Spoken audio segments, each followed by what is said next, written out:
Hello hi friends, मैं आपका friend विजय अपने YouTube channel IT technical power study पर आपका हार्दिक स्वागत करता हूँ। फ्रेंड्स, हमने पिछली क्लास में ट्रांसफार्मर ऑयल के बारे में पढ़ा था और ट्रांसफार्मर ऑयल में क्या क्या गुण होना चाहिए उसके बारे में देखा था। तो फ्रेंड्स, अभी तक अगर आपने हमारे चैनल को सब्सक्राइब नहीं किया है तो चैनल को सब्सक्राइब कीजिए और वीडियो को अधिक से अधिक लाइक, शेयर और कमेंट कीजिए। अगर आपको कोई भी वीडियो से रिलेटेड प्रॉब्लम हो, कोई टॉपिक समझने में दिक्कत हो तो मुझे कमेंट करके ज़रूर बताइए। तो फ्रेंड्स, शुरू करते हैं आज की क्लास। फ्रेंड्स, अगर आपने अभी तक चैनल को सब्सक्राइब नहीं किया है तो चैनल को सब्सक्राइब जरूर कीजिए। तो शुरू करते हैं फ्रेंड्स आज की क्लास। हमने लास्ट क्लास ट्रांसफार्मर ऑयल के बारे में पढ़ा था। तो फ्रेंड्स, आज हम देख लेते हैं ट्रांसफार्मर ऑयल के प्रकार। हमने पिछली क्लास में ट्रांसफार्मर ऑयल के गुण के बारे में देखा था।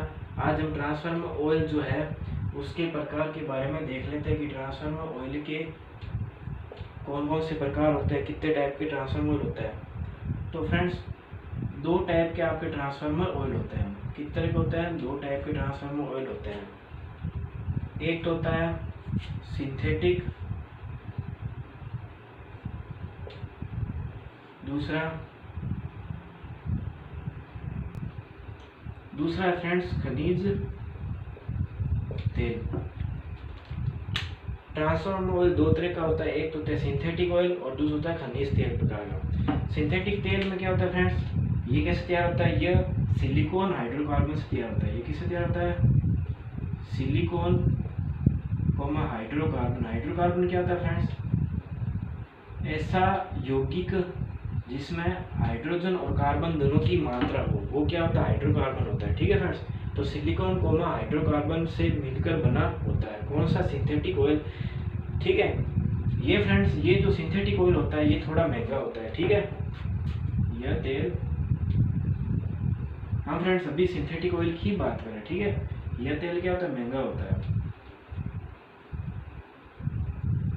इसका यूज हम कहाँ पर करते हैं? इसका यूज फ्रेंड्स हम करते हैं जो अंडरग्राउंड में जो औद्योगिक, जैसे हम बात करें कि नीचे जो सुरंग वगैरह होते हैं वहाँ पर जैसे काम वगैरह चलते हैं तो वहाँ पर इस ट्रांसफार्मर का यूज किया जाता है। वहाँ पर इस ट्रांसफार्मर यूज होता है, वहाँ पर सिंथेटिक टाइप का ऑयल यूज लिया जाता है।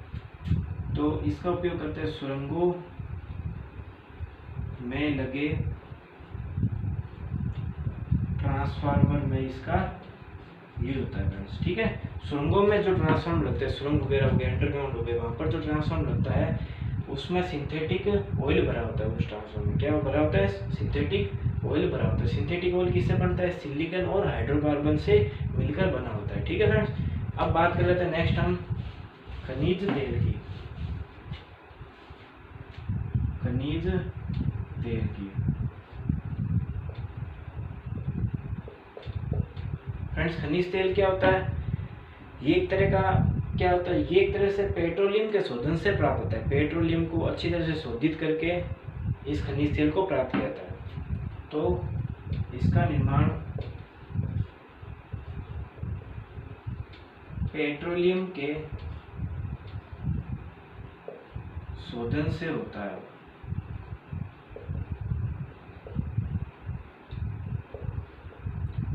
तो इसका निर्माण किससे होता है? पेट्रोलियम जो होता है, पेट्रोलियम पदार्थ जो होता है, पेट्रोल वगैरह जो लिक्विड होता है उसके शोधन से होता है। फ्रेंड्स, जब पेट्रोल जब धरती से निकलता है उसके साथ में कई तरह के साथ में यौगिक निकलते हैं। जैसे कि हम देखें कि जो गैस वगैरह होती है, जैसे कि हम बात करते हैं LPG गैस वगैरह, CNG गैस वगैरह, तो ये पेट्रोलियम वगैरह जो होती है, जो पेट्रोलियम की जो हम बात करें कि जैसे खाने वगैरह होती है, पेट्रोलियम जहाँ से निकलता है पदार्थ, तो उसमें साथ में ये जुड़ा होता है। खनिज तेल वगैरह हो गया, तारपीन का तेल वगैरह, तो ये सारे साथ में पेट्रोलियम के ही घटक है, सारे पेट्रोलियम पदार्थों के ही घटक है। तो इसका निर्माण किससे होता है? पेट्रोलियम के शोधन से होता है। इसकी खास बात क्या होता है फ्रेंड्स? इसकी खास बात ये है कि यह क्या होता है? नमी रहित होता है। पहली बात तो नमी रहित और अज्वलनशील होता है।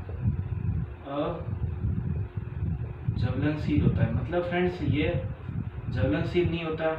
और दूसरी बात ये नमी रहित भी होता है, अज्वलनशील भी होता है और अवाष्पशील भी होता है। अवाष्पशील होता है। तो फ्रेंड्स, मैं आप तीनों टर्म को बताता हूँ आपको।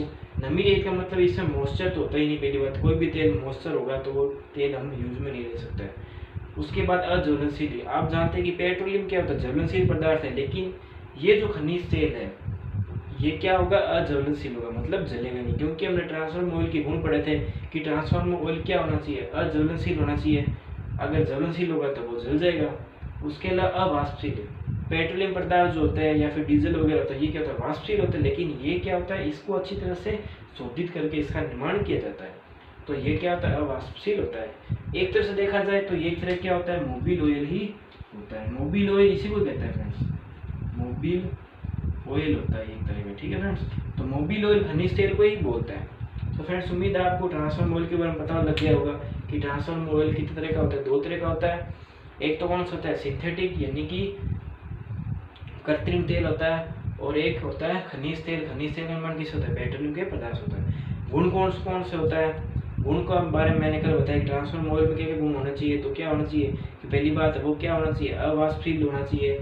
उसका जलन बिंदु क्या होना चाहिए, उच्च होना चाहिए। उसकी विस्कोसिटी जो होती है, श्यानता जो होती है, वो क्या होनी चाहिए, निम्न होनी चाहिए। उसके अलावा उसकी डाई इलेक्ट्रिक स्ट्रेंथ क्या होनी चाहिए, उच्च होनी चाहिए, यानी कि परावैद्युत जो सामर्थ्य होती है या फिर अचालकता जिसको बोलते हैं, वो क्या होनी चाहिए, हाई होनी चाहिए।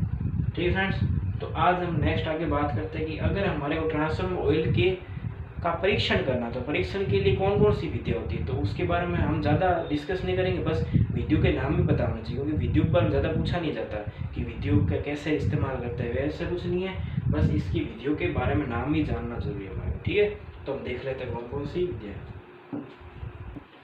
अब फ्रेंड्स हम नेक्स्ट देख लेते हैं कि ऑयल परीक्षण की विधि कौन कौन सी होती है। तो फ्रेंड्स 4 तरह की विधि होती है ऑयल परीक्षण के लिए। पहले तो होती है फील्ड विधि, दूसरी होती है क्रैंकल विधि, तीसरी होती है डाई इलेक्ट्रिक, और चौथी क्या होती है, अम्लीय विधि। फ्रेंड्स बस इसका हमारे को नाम ही ध्यान रखना है कि कौन कौन सी विधि होती है। इनका ज़्यादा डिस्कस नहीं है कि इनका डिस्कस वैसे आपको बुक में मिल जाएगा कि आप IT बुक वगैरह में, उसमें आपको पूरा मिल भी जाएगा। लेकिन इतना एग्जाम पूछा नहीं जाता कि अगर कंपटीशन एग्जाम से देखा जाए लिहाज से, तो इसके में ज़्यादा क्वेश्चन नहीं पूछा जाता, ना ही IT के एग्जाम पूछा जाता है कभी। बस एक बार इसका प्रैक्टिकल जरूर पूछा है। प्रैक्टिकल का जो एग्जामिनेशन होता है IT के बच्चों के लिए, उसमें डाइलेक्ट्रिक मेथड का प्रैक्टिकल पूछा होता है कि ट्रांसफार्मर ऑयल को कैसे टेस्ट करता है। बाकी इसकी खाली प्रैक्टिकली रूप में इसका ज़्यादा यूज़ है, बाकी इसमें थ्योरेटिकल कुछ नहीं पूछा जाता। बस अपने को 4 विधि ध्यान में होनी चाहिए। कौन कौन सी होती है, पहले तो फील्ड विधि होती है, दूसरी क्रैंकल विधि होती है, तीसरी डाइलेक्ट्रिक विधि और चौथी अम्लीय विधि। बस ये 4 विधि का ही ध्यान रखना है।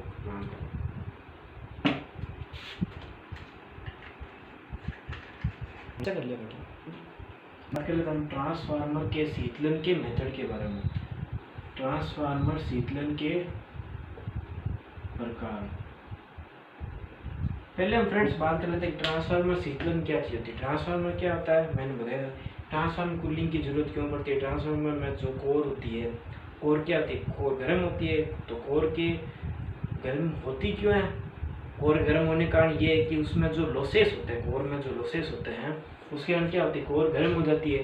तो उसके टेम्परेचर को डिक्रीज करने के लिए, यानी कि टेम्परेचर को कम करने के लिए हम क्या करते हैं, ट्रांसफार्मर में ऑयल भरते हैं, या फिर अलग अलग मेथड है कूलिंग के लिए, इसलिए ट्रांसफार्मर की कूलिंग की जाती है। ठीक है, तो शीतलन की इसमें 3-4 मेथड है। पहली तो है प्राकृतिक वायु द्वारा शीतलन, प्राकृतिक वायु द्वारा। दूसरी प्राकृतिक रूप से तेल द्वारा।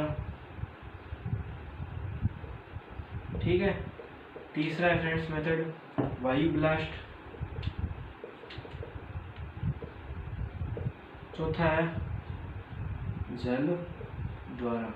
तो फ्रेंड्स हम इन 4 प्रकार के बारे में देखेंगे कि ट्रांसफार्मर को कूलिंग करने के लिए कौन कौन से मेथड होते हैं और कैसे कैसे इनका यूज होता है। पहला है प्राकृतिक रूप से वायु द्वारा, दूसरा है तेल द्वारा, तीसरा है वायु ब्लास्ट मेथड द्वारा, और दूसरा है, चौथा है जल द्वारा। तो हम प्राकृतिक वायु के द्वारा देख लेते हैं कि इसका शीतलन कैसा होता है। तो प्राकृतिक वायु द्वारा शीतलन कैसा होता है फ्रेंड्स, ये जो मेथड है, ये मेथड होता है 20 kVA जो होता है ट्रांसफार्मर उससे कम में यूज लिया था। 20 kVA से कम ट्रांसफार्मर में उपयुक्त रहता है ये मेथड।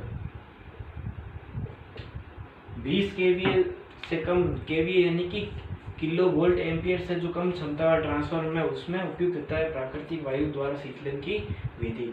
तो उसका यूज किस में करते हैं? प्राकृतिक वायु द्वारा, यानी कि जिस ट्रांसफार्मर क्षमता 20 किलो वोल्ट एम्पियर से कम है उसमें वायु द्वारा जो शीतलन की विधि वो अपनाई जा सकती है।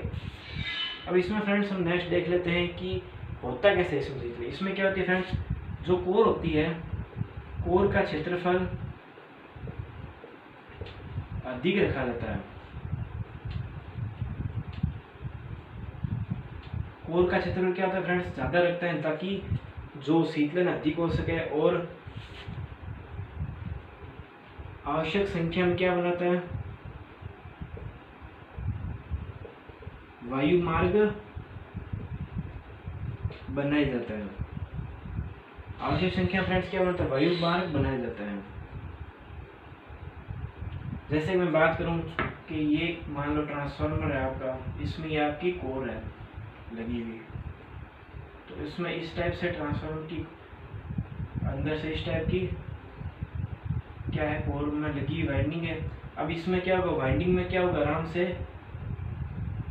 इस तरीके से क्या होगा, वायु के डक्ट्स बनाए जाएंगे ताकि क्या होगा, आराम से वायु द्वारा क्या हो सके, कोर का टेम्परेचर कम किया जा सके, तो आराम से इसमें वायु प्रवाहित हो सकती है। तो इस कोर का क्षेत्रफल अधिक रहने से क्या होता है, वायु इसमें आसानी से प्रवाहित हो सकती है और कोर के टेम्परेचर को कम कर सकती है। इसलिए ये विधि किसमें दी जाती है, 20 kVA से कम क्षमता वाली विधि में, 20 kVA से कम क्षमता वाला जो ट्रांसफार्मर उसमें ये विधि बहुत उपयुक्त रहती है। तो उम्मीद आपको समझ में होगा। नेक्स्ट बात करते हैं कि तेल द्वारा कैसे होता है।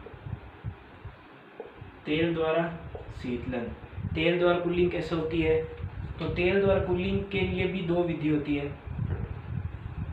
तेल द्वारा कूलिंग के लिए दो विधि होती है, ट्यूब से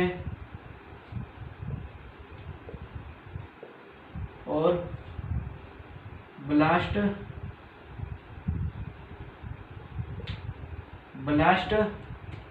द्वारा।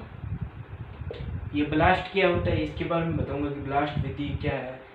अब पहले हम इसके बारे में देखें, तेल द्वारा विधि में क्या होगा। सबसे पहले इसमें तेल द्वारा जो विधि है इसके दो प्रकार, कौन से, एक तो प्राकृतिक रूप से तेल द्वारा शीतलन है, दूसरी क्या है, एयर ब्लास्ट यानी कि तेल ब्लास्ट द्वारा। इसमें क्या होगा, तेल ब्लास्ट द्वारा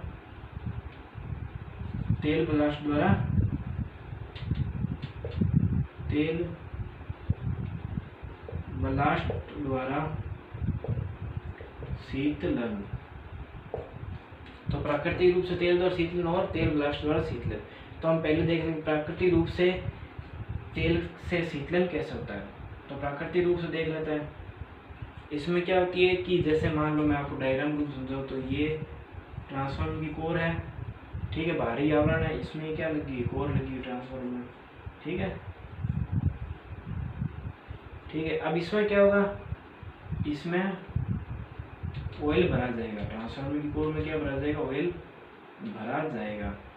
अब मैं आपको एक चीज बताऊँ, ये एक तरह का ये क्या होता है, मुख्य टैंक होता है। तो क्या होता है कि इसमें क्या होता है, मुख्य टैंक में